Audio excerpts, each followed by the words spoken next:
Breaking news చూస్తున్నాం. BJP జాతీయ అధ్యక్షుడిగా ధర్మేంద్ర ప్రధాన్ తుది దశకు ప్రస్తుతానికి అధ్యక్ష నియామకం చేరుకున్నట్టు తెలుస్తుంది. ఇటు బీహార్ కొత్త ప్రభుత్వం కొలువుదీరిన 2 రోజుల తర్వాత ప్రకటన చేయబోతున్నారు. ధర్మేంద్ర ప్రధాన్ ప్రస్తుతం కేంద్ర విద్యాశాఖ మంత్రిగా పనిచేస్తున్నారు. ఆయన ఇటు బీహార్ అలాగే పశ్చిమ బెంగాల్కి సంబంధించిన ఎన్నికల ఇన్ఛార్జిగా కూడా ఆయన పనిచేశారు. 3 ఏళ్ల పాటు అధ్యక్ష పదవిలో కొనసాగనున్నారు ధర్మేంద్ర ప్రధాన్. ప్రస్తుతం బీజేపీ జాతీయ అధ్యక్షుడిగా ఉన్న జేపీ నడ్డా త్వరలోనే ఆయన పదవీ కాలం ముగియనుంది కాబట్టి ఇప్పుడు ఈయనని ఎన్నుకునే అవకాశం ఉన్నట్టు చాలా క్లియర్గా తెలుస్తుంది. 2020 నుంచి ఇప్పటిదాకా జేపీ నడ్డానే అధ్యక్షుడిగా బాధ్యతలని నిర్వహించారు. సో మొత్తం మీద ఇప్పుడు ధర్మేంద్ర ప్రధాన్ ఆయన గురించి ఒక్కసారి మాట్లాడుకుంటే కనుక మనం ఇటు ఒడిశా స్టేట్ నుంచి ఆయన ఏబీవీపీలో ఒక కార్యకర్తగా ఆయన పార్టిసిపేట్ చేసి పార్టీలో ఒక మెంబర్గా అలాగే నేషనల్ పాలిటిక్స్కి మనం చూస్తే కనుక 2014 నుంచి ఆయన కేంద్ర మంత్రిగా పదవులని ఆయన పదవీ కాలం అప్పటి నుంచి ఉన్నట్టు తెలుస్తుంది. ఇటు బీహార్కి సంబంధించిన ఎన్నికల్లో ఆయన ఇన్ఛార్జ్గా లాస్ట్ మినిట్ జస్ట్ పోలింగ్ కంటే కొంత సమయం ముందు ఆయనని ఇన్ఛార్జ్గా అక్కడ పెట్టడం, ఆయన బీహార్ ఎలక్షన్స్ని విజయవంతంగా ఒక ల్యాండ్ స్లైడ్ విక్టరీని బీజేపీకి ఇవ్వడంతో మొత్తం మీద నెక్స్ట్ ఒక స్ట్రాంగ్ కంటెండర్. అలాగే ఇటు వెస్ట్ బెంగాల్కి కూడా ఆయన ఇన్ఛార్జ్గా వర్క్ చేశారు. ఇటు సదర్న్ స్టేట్స్ కావచ్చు, పార్టీలో అంతర్గతంగా కూడా విభేదాలు ఏమైనా ఉన్నా వాటన్నిటినీ కూడా ఆయన రిజాల్వ్ చేశాడు. సో మొత్తం మీద ఇటు లీడర్ క్వాలిటీస్, దాంతోపాటు ఒక స్ట్రాటజిస్ట్గా మంచి పేరు ఉంది కాబట్టి మరి ఆయననే ఇప్పుడు బీజేపీకి కొత్త ప్రెసిడెంట్గా కొత్త అధ్యక్షుడిగా ఉండబోతున్నారా? దీనికి సంబంధించి మరిన్ని వివరాలు తెలుసుకునే ప్రయత్నం చేద్దాం. మా ప్రతినిధి శ్రీధర్ ఉన్నారు, శ్రీధర్తో తెలుసుకునే ప్రయత్నం చేద్దాం. శ్రీధర్, చెప్పండి, ఈయన పదవీ కాలం మనం చూస్తే 2014 నుంచి ఇప్పటిదాకా కేంద్ర మంత్రిగా ఇటు ఆయిల్ అండ్ న్యాచురల్ గ్యాస్, దాని తర్వాత ఇప్పుడు ప్రస్తుతానికి విద్యాశాఖ, అలాగే బీహార్ ఎలక్షన్స్లో ఇన్ఛార్జ్గా, వెస్ట్ బెంగాల్కి సంబంధించి కూడా ఇన్ఛార్జ్గా, ఇటు దక్షిణాది రాష్ట్రాలకు సంబంధించి కూడా ఆయన విభేదాలు ఏమైనా ఉన్నా కూడా వాటన్నిటిని కూడా సెటిల్ చేశాడు. సో మొత్తం మీద ఒక స్ట్రాంగ్ పర్సన్ అనుకోవచ్చా, ఒక స్ట్రాంగ్ కంటెండర్ అనుకోవచ్చా? ఈయనకు బాధ్యతలు ఇవ్వడంలో పార్టీ ముఖ్య ఉద్దేశం ఏంటి?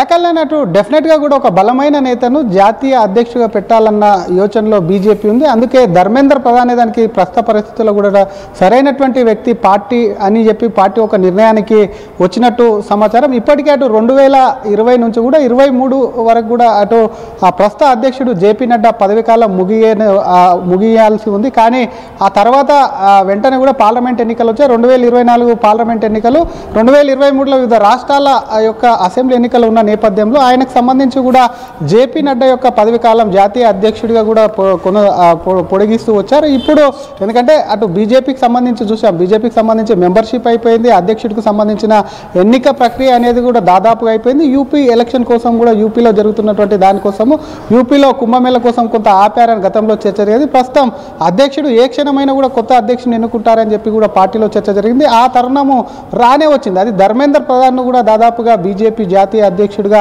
పేరు కన్ఫామ్ అయినట్టు కూడా పార్టీ వర్గాలు చెప్తున్నటువంటి పరిస్థితి ఉంది. ధర్మేంద్ర ప్రధాన్ విషయానికి వస్తే మొన్న జరిగినటువంటి బీహార్ ఎన్నికలకు, ఎందుకంటే పాత బ్యాక్గ్రౌండ్ కొత్తగా వచ్చినటువంటి మొన్న బీహార్ ఎన్నికల్లో అటు ఎన్డీఏ కూటమి అనేది కూడా ఘన విజయం సాధించి ఎవరికి అందనంత ఎత్తులో కూడా సీట్లు అటు ఎన్డీఏ కూటమిగా సాధించడంలో అటు ధర్మేంద్ర ప్రధాన్ కీలక పాత్ర పోషించడమే కాకుండా చాలా అంటే పార్టీకి సంబంధించి అటు ఏబీవీపీ నుంచి పార్టీ కార్యక్రమాలకి ఫుల్ టైంకి సంబంధించి కానివ్వండి, మంత్రిగా కూడా కేంద్ర మంత్రిగా పనిచేసినటువంటి అనుభవం ఏవైతే ఉన్నాయో ఇవన్నిటిని కూడా పార్టీని నడిపించేటువంటి సత్తా ఉన్న వ్యక్తి ప్రస్తుత పరిస్థితుల్లో కూడా ధర్మేంద్ర ప్రధానే అంటూ కూడా కొంత పార్టీలో చర్చ జరిగినట్టు చర్చకు వచ్చినట్టు సమాచారం. అందుకే ధర్మేంద్ర ప్రధాన్ వైపే మొగ్గు చూపినట్టు కూడా పార్టీ నేతలు కూడా మొగ్గు చూపినట్టు సమాచారం అంటుంది. ఒక్కసారి ధర్మేంద్ర ప్రధాన్ విషయానికి వస్తే ప్రస్తుతం ఆయన ఎడ్యుకేషన్ మినిస్టర్గా పనిచేస్తున్నారు. గతంలో పెట్రోలియం శాఖ మంత్రి కూడా పనిచేసినటువంటి సిచ్యువేషన్ ఉంది. మొన్న జరిగినటువంటి పార్లమెంట్ ఎన్నికల్లో ఆయన ధర్మేంద్ర ప్రధాన్ ఒడిశాకు చెందినటువంటి వ్యక్తి పార్లమెంట్ ఎన్నికల్లో 21 సీట్లకు గాను 18 సీట్లు గెలుపొందడంలో కీలక పాత్ర పోషించడమే కాకుండా ఎన్నో ఏళ్ళు అటు ఒడిశాను పాలించినటువంటి అటు నవీన్ పట్నాయక్ పార్టీ ఏదైతే ఉందో ఆ పార్టీని పూర్తిగా నవీన్ పట్నాయక్ను కింద దించి నవీన్ పట్నాయక్ను సీఎం చైర్ నుంచి దించి అటు ఒడిశాలో కూడా బీజేపీ జయకేతనం ఎగరవేయడంలో కూడా ఇటు ధర్మేంద్ర ప్రధాన్ ప్రధాన పాత్ర పోషించడం అంటే కీలకమైనటువంటిది. సౌత్ రాష్ట్రాలకు సంబంధించి మీరు అన్నట్టుగా ఏదైనా వివాదాలు వచ్చినప్పుడు కూడా ధర్మేంద్ర ప్రధాన్ వాటిని సాల్వ్ చేస్తుంటారు. వాటికి సంబంధించి కేవలం బీహారే కాదు, అటు గతంలో పశ్చిమ బెంగాల్కి సంబంధించినటువంటి ఎన్నికల ఇన్ఛార్జి ఉండడం కాకుండా అక్కడ మమతా బెనర్జీకి సంబంధించి టీఎంసీ పార్టీకి సంబంధించి కూడా అక్కడ చాలా బీజేపీ కూడా టఫ్ ఫైట్ ఇచ్చిందని చెప్పాలి. ఒకప్పుడు బెంగాల్లో ఎక్కడుంది బీజేపీ అన్న నుంచి కూడా బీజేపీ ప్రభుత్వాన్ని చేపట్టేందుకు చేరువ కూడా తీసుకొచ్చినటువంటి ధర్మేంద్ర ప్రధాన్ ఆయన ఎక్స్పీరియన్స్ ఏదైతే ఉందో వాటన్నిటిని కూడా పరిగణలోకి తీసుకొని ఆయన కూడా జాతీయ అధ్యక్షుని కూడా చేసేందుకు కూడా సిద్ధమైన సమాచారం. మరొక పక్క ధర్మేంద్ర ప్రధాన్ గతంలో ఏబీవీపీకి సంబంధించినటువంటి రాష్ట్ర అధ్యక్షుడు చేశారు. ఆయన తండ్రి జనతాదళ్కి సంబంధించినటువంటి దాంట్లో కూడా ఆయన మంత్రిగా పనిచేశారు. ఆ తర్వాత జరిగినటువంటి పరిణామాలతో ధర్మేంద్ర ప్రధాన్ పూర్తి స్థాయిలో అటు బీజేపీ ఆర్గనైజేషన్స్ ఏవైతే ఉన్నాయో వాటికి సంబంధించి కూడా అందులోనే పనిచేశారు. అనుబంధ సంఘాల్లో పనిచేసి వివిధ హోదాల్లో పనిచేసుకుంటూ వచ్చి ఏబీవీపీ కానీ ఫుల్ టైమర్ కానీ వాటన్నిటిని కూడా పని చేసుకుంటూ ఒకవైపు అటు రాజ్యసభ సభ్యుడిగా అలాగే మొన్న జరిగినటువంటి పార్లమెంటు మెంబర్గా ఆ తర్వాత జరిగినటువంటి కేంద్ర మంత్రిగా అనేక సేవలు అందించారు. కాబట్టి ఈ సేవలన్నింటినీ కూడా జాతీయ అధ్యక్షుడికి సంబంధించి, ఎందుకంటే ఇక్కడ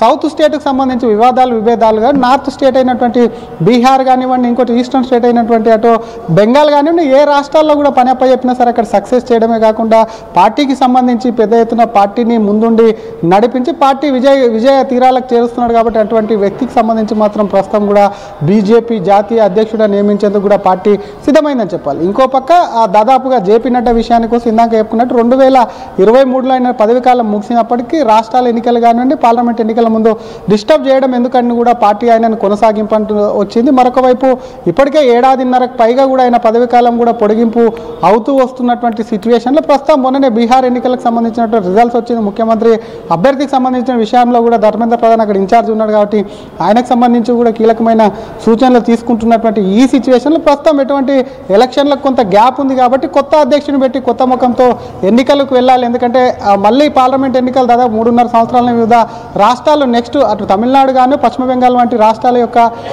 అసెంబ్లీ ఎన్నికలు వస్తున్నాయి. కాబట్టి వాటికి సంబంధించి కొత్త అధ్యక్షుడితో ఎన్నిక వెళ్ళాలని చెప్పి కూడా పార్టీ నిర్ణయించడం కాకుండా 2-3 రోజుల్లో కూడా ధర్మేంద్ర ప్రధాన్కు సంబంధించినటువంటి అఫీషియల్కు సంబంధించినటువంటి అనౌన్స్మెంట్ ఏదైతే ఉందో బీజేపీ జాతీయ అధ్యక్షుడు ప్రకటన రానుందని చెప్పొచ్చు. కళ్యాణ్.